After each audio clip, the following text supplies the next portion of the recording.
Zorba the Greek by Nikos Kazantzakis.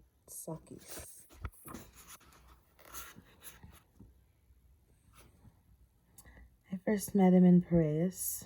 I wanted to take the boat for Crete and had gone down to the port. It was almost daybreak and raining.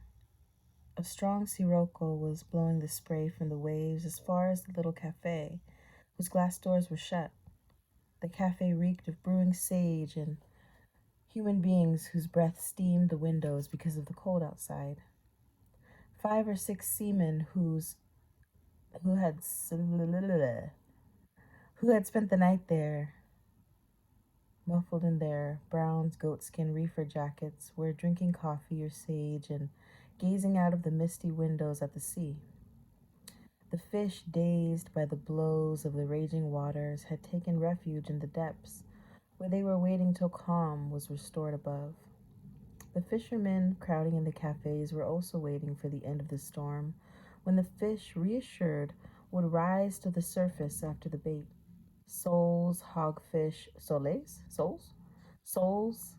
hogfish, and skate. I don't know. Skate? Never heard of these. I'm not a fisher person. Were returning from their nocturnal expeditions. Day was now breaking.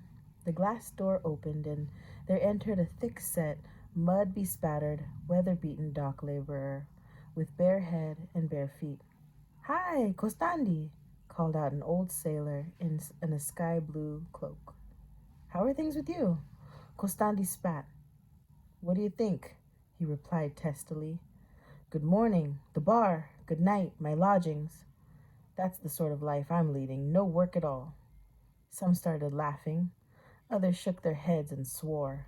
"This world's a life sentence," said a man with a mustache.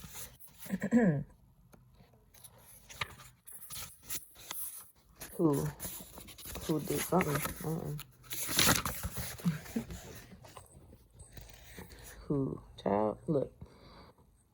Who had picked up his philosophy from the Karagiotsis theater, which means Karagots, meaning black-eyed. A puppet shadow play given in cafes and common to Arabia, Turkey, Syria, Turkey, Syria, and North Africa. These plays were the only dramatic performances known to Orthodox Mohammedans. The Karagais play, which is comic, can be compared to Punch and Judy. It derived its shadow technique from Java thanks to 14th century Arab trader C.W. Good to know. Yes, a life sentence, be damned to it. A pale bluish-green light penetrated the dirty window panes of the cafe and caught hands, noses, and foreheads. It leapt onto the counter and lit the bottles. The electric light faded, and the proprietor, half asleep after his night up, stretched out his hand and switched it off. There was a moment's silence. All eyes turned on the dirty-looking sky outside. The roar of the waves could be heard, and in the cafe, the gurgling of a few hookahs. One moment, please. I need some refreshment.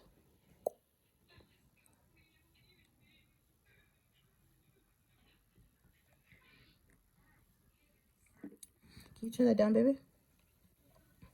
Thank you. This is real life. But we're getting reading done anyways.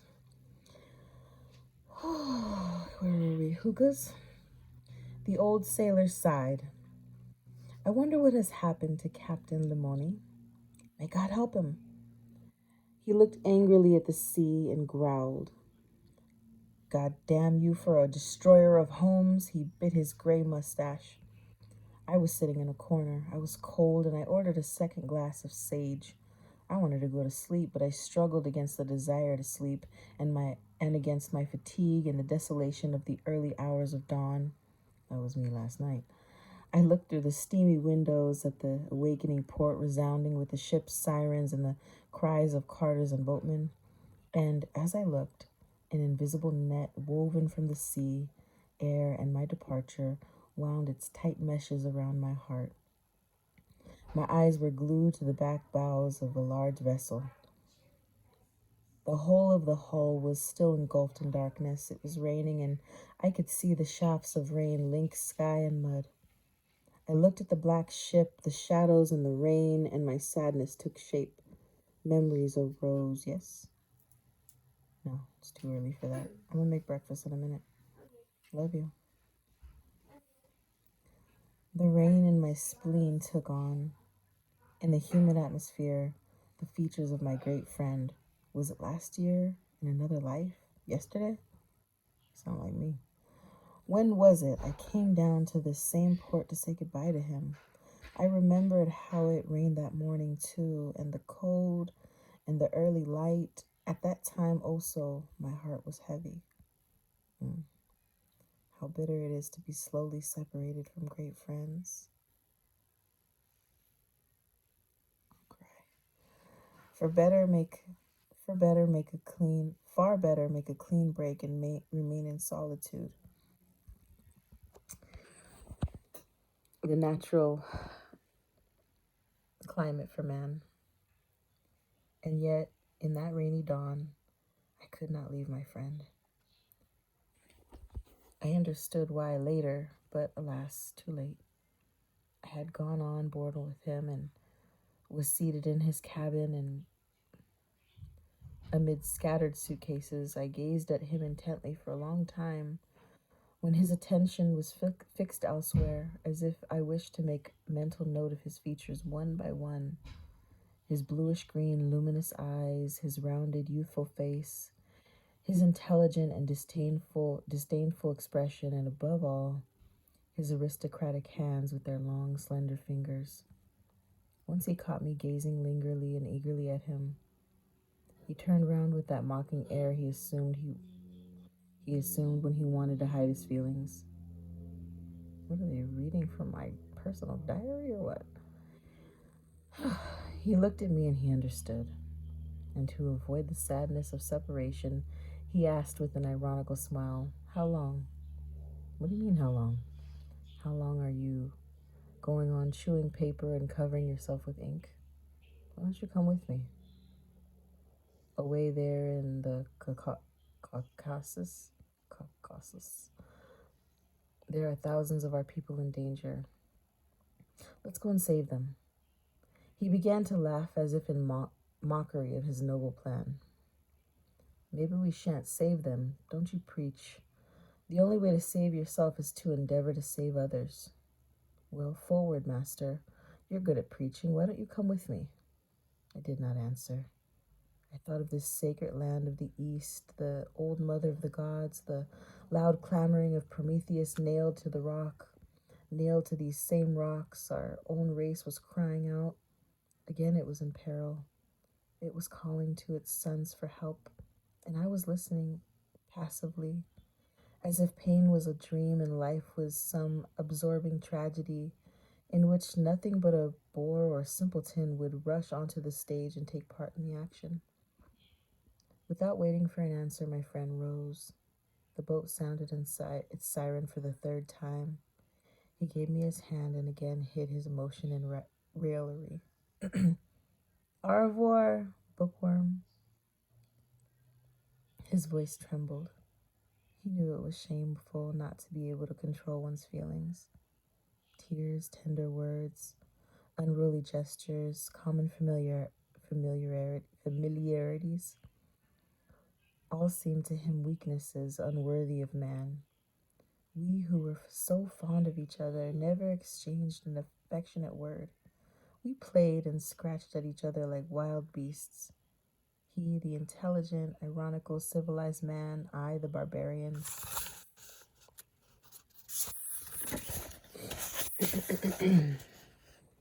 He exercised self-control and suavely expressed all his feelings in a smile. I would suddenly utter a misplaced and barbarous laugh.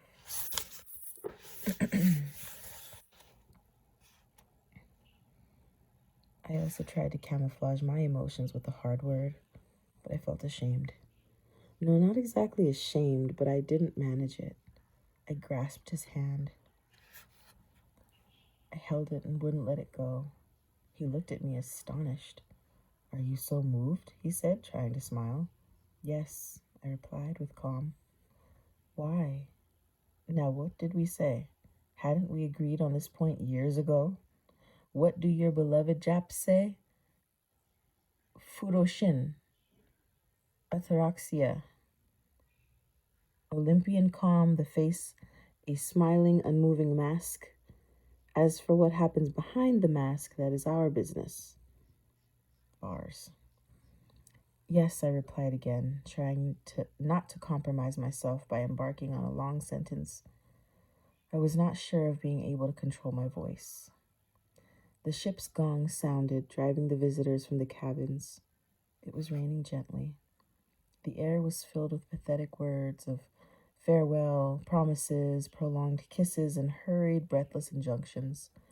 Mothers rushed to sons, wives to husbands, friends to friends, as if they were leaving them forever, as if this little separation recalled the other, the great separation. And suddenly, in the humid air, the sound of the gong echoed softly from stem to stern like a funeral bell. I shuddered. My friend leaned over. "Listen," he said in a low voice. "Have you some foreboding?" "Yes," I replied once more. "Do you believe in such humbug?" "No," I answered with assurance. "Well then?" There was no well. I did not believe in it, but I was afraid. My friend lightly touched my knee with his left hand, as he was wont to do in moments of abandon. I would urge him to take a decision. He would oppose this, stopping his ears, and refuse. Finally, he would accept, and then he would touch my knee as if to say, "All right, I'll do what you say, for friendship's sake." He blinked 2 or 3 times, then he stared at me again. He understood I was distressed and hesitated to use our usual weapons: laughter, smiles, and chaff. "Very well," he said. "Give me your hand."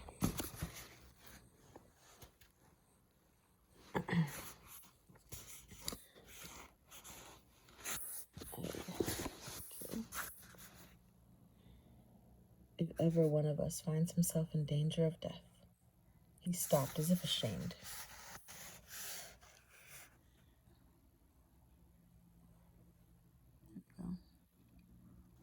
We, who had for so many years made fun of metaphysical flights and lumped together vegetarians, spiritualists,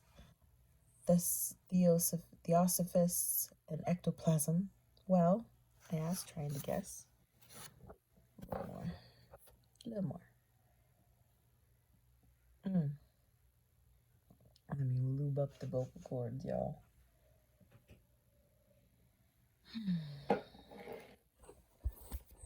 It's a beautiful day in the neighborhood.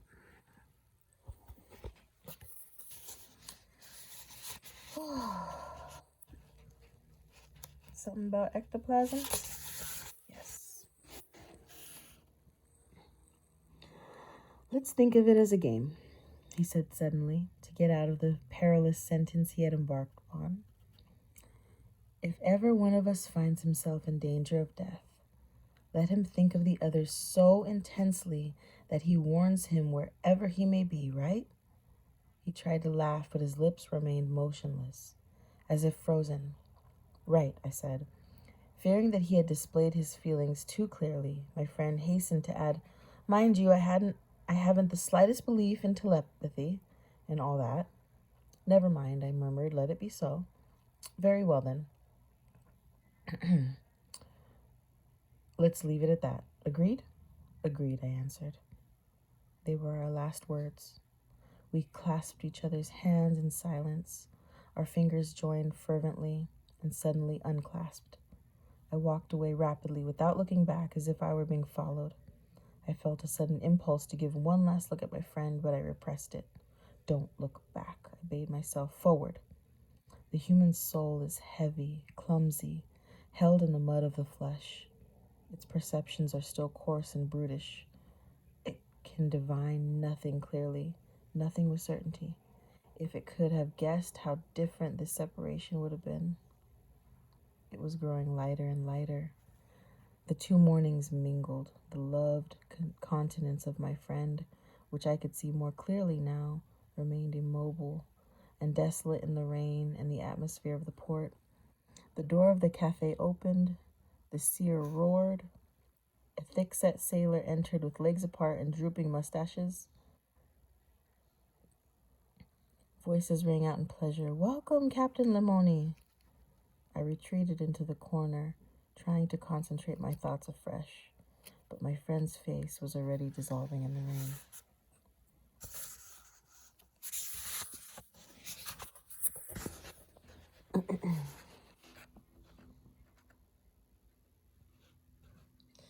It was becoming still lighter. Captain Limoni, austere and taciturn, took out his amber rosary and began to tell his beads. I struggled not to see, not to hear, and to hold on a little longer to the vision which was melting away. If only I could live again the moment of that anger which surged up in me when my friend called me a bookworm. I recalled then that all my disgust at the life I had been leading was personified in those words. How could I, who loved life so intensely, have let myself be entangled for so long in that balderdash of books and paper blackened with ink? In that day of separation, my friend had helped me see clearly. I was relieved. As I now knew the name of my affliction, I could perhaps conquer it more easily. It was no longer elusive and incorporeal.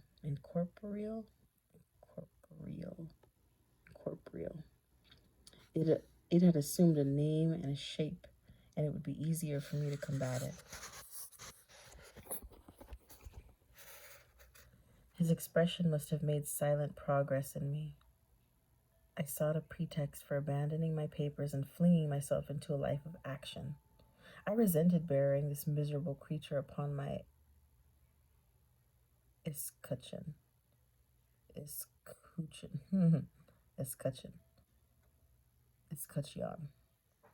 Y'all, we're getting a whole new vocabulary this year. A month earlier, the desired opportunity had presented itself.